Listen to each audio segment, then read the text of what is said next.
వానలు చల్లగుండా వచ్చినట్లే వచ్చి వెనకకు మళ్ళీని తొలకరి శినుకులు నమ్మి ఇత్తులు పెట్టిన రైతులంతా ఇప్పుడు ఎట్లరో దేవుడా అని మొగులు దిక్కు చూసే కథ అవుతుంది. పెట్టిన గింజల కుతికే తడిపేతానికి ఒక్క డల్లు పడ్డా బాగుండు అన్నట్లు పరిశాన్ల పడ్డరు.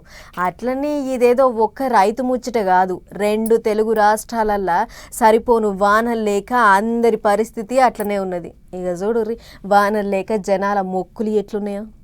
ఆరుద్రల అడ్డెడు తల్లితే పుట్టడైతే అని భావిస్తే ఆన శనుకులే దిక్కులేవు. మురకశిల కార్తీల పడ్డ వానలకు మురుసుకుంటా ఇత్తులు పెట్టిర్రు రైతులు.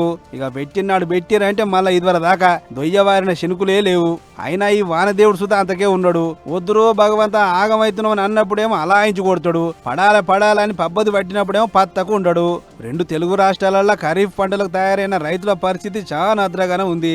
మునుపు ఈ టైంకు దంచి కొట్టినే వానలు. ఇక ఈ తాప సుత అట్లనే ఉంటది కావచ్చు అని ఇత్తులు పెడితే కనీసం బట్టతాడి శనుకులు సుత లేవు.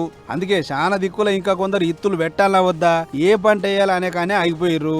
అసలు ఖరీఫ్ సీజన్ కు రోని మురకశిల కార్తీల పెద్ద బలం. అసొంటిది ఆరుద్ర కార్తీ సొచ్చి 4 ఒద్దులు. ఈ కార్తీ వెళ్ళిపోయేటాలకి ఏమైనా పెద్ద వాన పడుతున్నా సరే లేకుంటే ఇత్తులు పెట్టినా సుత పెద్దగా ఫాయిదా ఉండదు అనేది రైతులు అంటున్నమాట. ఓ దిక్కు సర్కారోళ్ళు దొడ్డోడ్లు వద్దు సన్నాలు వండియమని ఓసారి, వానలు ఎక్కువ లేవు సన్నాలు ఇచ్చిపెట్టి పామాయిల్ దిక్కుపోయినని ఇంకోసారి చెప్పిరట.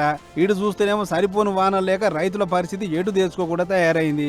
మొత్తానికి ఎల్నినో పుణ్యమా అని చెప్పి ఖరీఫ్ కాలం కాస్త కరిగిపోతట్టే ఉంది.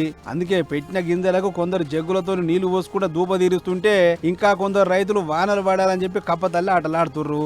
మరి ఇప్పటికన్నా వానదేవుడు దయ దలుస్తుడో లేదో చూడాలి.